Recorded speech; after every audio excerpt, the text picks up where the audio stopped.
ಚೋರ ಗುರು ಮತ್ತು ಚಂಡಾಳ ಶಿಷ್ಯ. ಒಂದು ನೀತಿಕತೆ. ಪುರಾತನ ಕಾಲದಲ್ಲಿ ಒಂದು ಗ್ರಾಮದಲ್ಲಿ ಚಿಕ್ಕಮ್ಮ ಎಂಬ ಕುಖ್ಯಾತ ಚೋರನೊಬ್ಬನಿದ್ದ. ಅವನ ಕೌಶಲ್ಯವಿತ್ತು ಅಂತಹದ್ದು. ಯಾರ ಮನೆಯಿಂದಲಾದರೂ ಒಂದೇ ರಾತ್ರಿಯಲ್ಲಿ ಒಡವೆ, ಹಣ, ಆಭರಣಗಳನ್ನು ಕದಿಯುತ್ತಿದ್ದ. ಆದರೆ ಚಿಕ್ಕಮ್ಮನಿಗೆ ಒಂದು ವಿಶೇಷ ಗುಣವಿತ್ತು. ಅವನು ಎಂದಿಗೂ ಗ್ರಾಮದ ಬಡವರ ಮನೆಗೆ ಕದಿಯಲಿಲ್ಲ. ಶ್ರೀಮಂತರ ಮನೆಯಿಂದ ಕದ್ದದ್ದನ್ನು ಕೆಲವೊಮ್ಮೆ ಬಡವರಿಗೆ ದಾನವಾಗಿಯೂ ನೀಡುತ್ತಿದ್ದ. ಆದರೆ ಆತ ಚೋರನಾಗಿದ್ದರಿಂದ ಗ್ರಾಮಸ್ಥರು ಆತನನ್ನು ದ್ವೇಷಿಸುತ್ತಿದ್ದರು. ಒಂದು ದಿನ ಚಿಕ್ಕಮ್ಮನಿಗೆ ಒಬ್ಬ ಶಿಷ್ಯನಾದ ಕುಮಾರ ಎಂಬ ಚಂಡಾಳ ಯುವಕನು ಶಿಷ್ಯನಾಗಲು ಬಂದ. ಕುಮಾರನಿಗೆ ಚಿಕ್ಕಮ್ಮನ ಕೌಶಲ್ಯದ ಬಗ್ಗೆ ಕೇಳಿ ಆತನಿಂದ ಕಳ್ಳತನ ಕಲಿಯಲು ತುದಿಗಾಲಲ್ಲಿ ನಿಂತಿದ್ದ. ಚಿಕ್ಕಮ್ಮ ಆತನನ್ನು ಪರೀಕ್ಷಿಸಲು ಒಂದು ಕಾಡಿನ ಮನೆಯಲ್ಲಿ ರಾತ್ರಿಯ ಕಾಲ ಒಂಟಿಯಾಗಿ ಕಾಯುವಂತೆ ಹೇಳಿದ. ಕುಮಾರ ಧೈರ್ಯದಿಂದ ಒಪ್ಪಿಕೊಂಡ. ಆ ರಾತ್ರಿ ಕಾಡಿನಲ್ಲಿ ಭೂತಗಳಂತೆ ಕಾಣುವ ನೆರಳುಗಳಿದ್ದರೂ ಕುಮಾರ ಭಯಪಡದೆ ಕಾದ. ಚಿಕ್ಕಮ್ಮ ಇದನ್ನು ನೋಡಿ, ನೀನು ಧೈರ್ಯಶಾಲಿಯಾಗಿದ್ದೀಯಾ, ಆದರೆ ಕಳ್ಳತನ ಕೇವಲ ಕೌಶಲ್ಯವಲ್ಲ, ಬುದ್ಧಿಯ ಆಟವೂ ಹೌದು ಎಂದು ಹೇಳಿದ. ಚಿಕ್ಕಮ್ಮ ಕುಮಾರನಿಗೆ ಕಳ್ಳತನದ ಕಲೆಯನ್ನು ಕಲಿಸತೊಡಗಿದ. ಆತ ಕುಮಾರನಿಗೆ ಹೇಳಿದ, ಕಳ್ಳತನವೆಂದರೆ ಕೇವಲ ಕದಿಯುವುದಲ್ಲ, ಯಾರಿಗೂ ತೊಂದರೆಯಾಗದಂತೆ, ಯಾರೂ ಗಮನಿಸದಂತೆ ಕೆಲಸ ಮಾಡುವುದು. ಕುಮಾರ ಚಿಕ್ಕಮ್ಮನ ಮಾತುಗಳನ್ನು ಗಂಭೀರವಾಗಿ ಆಲಿಸಿದ. ಆತ ಕೀಲಿಗಳನ್ನು ತೆಗೆಯುವುದು, ಬೀಗ ಒಡೆಯುವುದು, ಗೋಡೆ ಏರಿ ಮನೆಯೊಳಗೆ ಸದ್ದಿಲ್ಲದೆ ಪ್ರವೇಶಿಸುವುದು ಇವೆಲ್ಲವನ್ನೂ ಕಲಿತ. ಆದರೆ ಚಿಕ್ಕಮ್ಮ ಒಂದು ಷರತ್ತನ್ನು ಇಟ್ಟಿದ್ದ. ನೀನು ಎಂದಿಗೂ ಬಡವರಿಗೆ ಕಿರಿಕಿರಿಯನ್ನುಂಟು ಮಾಡಬಾರದು. ಶ್ರೀಮಂತರಿಂದ ಕದಿಯುವಾಗಲೂ ಅವರಿಗೆ ದೊಡ್ಡ ಹಾನಿಯಾಗದಂತೆ ನೋಡಿಕೊ. ಕೆಲವು ತಿಂಗಳುಗಳ ನಂತರ ಚಿಕ್ಕಮ್ಮ ಕುಮಾರನಿಗೆ ಒಂದು ದೊಡ್ಡ ಪರೀಕ್ಷೆಯನ್ನು ನೀಡಿದ.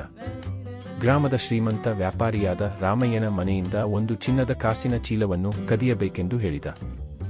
ಆದರೆ ಒಂದು ಷರತ್ತು, ರಾಮಯ್ಯನಿಗೆ ಗೊತ್ತಾಗದಂತೆ, ಯಾರಿಗೂ ಗಾಯವಾಗದಂತೆ ಕೆಲಸ ಮಾಡಬೇಕು. ಕುಮಾರ ಈ ಸವಾಲನ್ನು ಒಪ್ಪಿಕೊಂಡ. ರಾತ್ರಿಯಾಯಿತು. ಕುಮಾರ ರಾಮಯ್ಯನ ಮನೆಗೆ ಸದ್ದಿಲ್ಲದೆ ಪ್ರವೇಶಿಸಿದ. ಆತ ಚಿಕ್ಕಮ್ಮನಿಂದ ಕಲಿತ ಕೌಶಲ್ಯವನ್ನೆಲ್ಲ ಬಳಸಿದ. ಕಾವಲುಗಾರರ ಗಮನವನ್ನು ತಪ್ಪಿಸಿ ಬೀಗವನ್ನು ತೆಗೆದು ಮನೆಯೊಳಗೆ ಸೀಳಿನಂತೆ ಜಾರಿದ. ಆದರೆ ಚಿನ್ನದ ಕಾಸಿನ ಚೀಲವನ್ನು ಕದಿಯುವಾಗ ಆತ ಒಂದು ತಪ್ಪು ಮಾಡಿದ.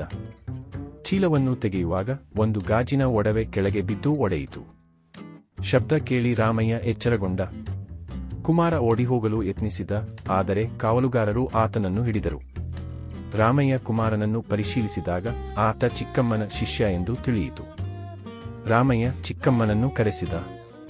ಚಿಕ್ಕಮ್ಮ ಬಂದು ಕುಮಾರನ ತಪ್ಪನ್ನು ಒಪ್ಪಿಕೊಂಡ.